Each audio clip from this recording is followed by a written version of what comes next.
নমস্কার সকলকে।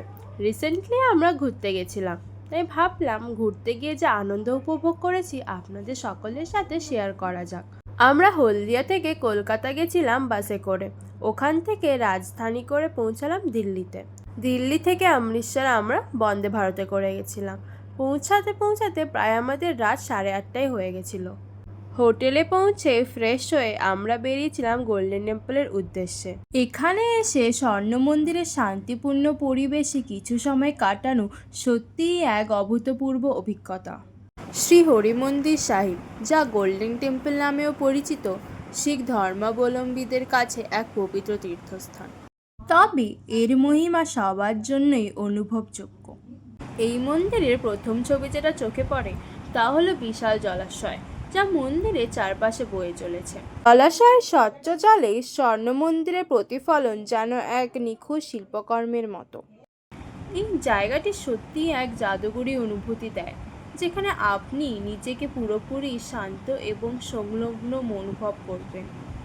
এটি শিখ ধর্মের মূল স্তম্ভ, যেখানে মানুষ শান্তির জন্য আসে।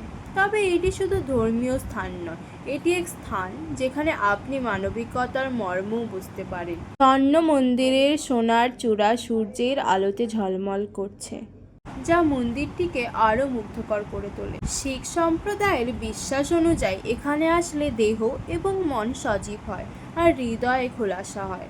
এখানে আসলে পৃথিবী থেকে একটু দূরে এক নতুন জগতে প্রবেশ করা যায়।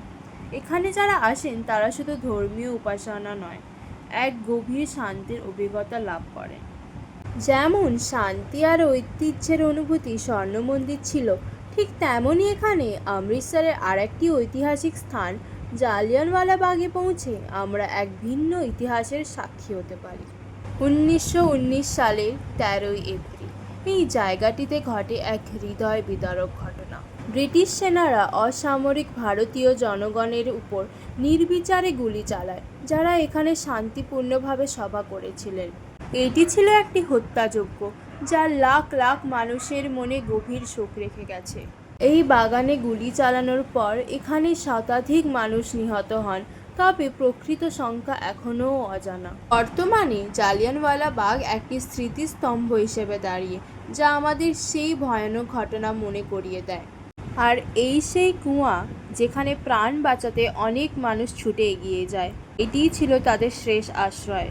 গুলির হাত থেকে বাঁচার জন্য প্রায় শতাধিক মানুষ এই কুয়ার মধ্যে ঝাঁপ দিয়েছিলেন, কেউ গুলিতে আহত হয়ে, কেউ ভয়ে, কেউ বেঁচে থাকার শেষ চেষ্টা করে। আজও এই কুয়াটি এবং কিছু গুলির দাগ সংরক্ষিত করা হয়ে আছে। এই ছিল আজকের সফর, শান্তির স্পর্শ আর ইতিহাসের সাক্ষী।